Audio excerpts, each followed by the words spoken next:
तर महायुतीच्या जागा वाटपाचं सूत्र अजून जाहीर झालं नसलं तरी मवियाने मात्र जागा वाटपाची घोषणा करण्यात आघाडी घेतली आहे। विधान परिषदेच्या निवडणुकीच्या निमित्ताने मवियाने आज बैठक घेतली। एरवी बैठकांवर बैठका आणि गाठीभेटी घेऊनही जागा वाटप ठरत नसलं तरी मवियाने आज एकाच बैठकीत हा तिढा सोडवलाय। लागलीच काँग्रेस प्रदेशाध्यक्ष सपकाळांनी माध्यमांना प्रतिक्रिया देत जागा वाटपाची घोषणा केली आहे। एकूण 17 मतदारसंघांपैकी काँग्रेसच्या वाट्याला 8, शिवसेना ठाकरे पक्षाला 4 तर राष्ट्रवादी काँग्रेस पक्षाला 3 जागा मिळाल्यात। नांदेड आणि नाशिक या 2 जागांबाबत अद्याप चर्चा सुरू आहे। लवकरच तोडगा निघेल असंही सांगण्यात आलंय। तर ठाकरेंच्या शिवसेनेकडून विधान परिषदेचा पहिला उमेदवार जाहीर झालाय। कोकणातून बाळा माने हे विधान परिषद उमेदवार असतील।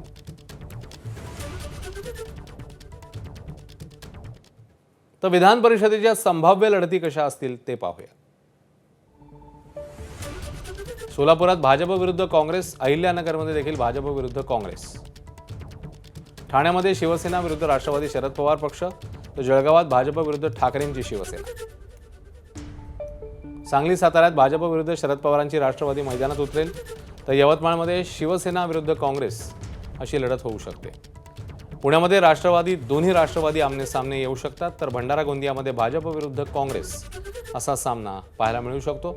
रायगड, रत्नागिरी, सिंधुदुर्गात राष्ट्रवादी विरुद्ध ठाकरेंची शिवसेना, तर वर्धा, चंद्रपूर, गडचिरोलीमध्ये भाजप विरुद्ध काँग्रेस अशा लढती आपल्याला पाहायला मिळू शकतात। अमरावतीत भाजप विरुद्ध काँग्रेस, तर धाराशिव, लातूर, बीडमध्ये देखील भाजप विरुद्ध काँग्रेस असेच सामने रंगू शकतात। परभणी, हिंगोलीमध्ये शिवसेना आणि ठाकरेंची शिवसेना म्हणजे 2 शिवसेनांमध्ये सामना होऊ शकतो, तर नागपूरमध्ये भाजप विरुद्ध काँग्रेस अशी लढाई असू शकेल। एबीपी माझा, उघडा डोळे बघा नीट।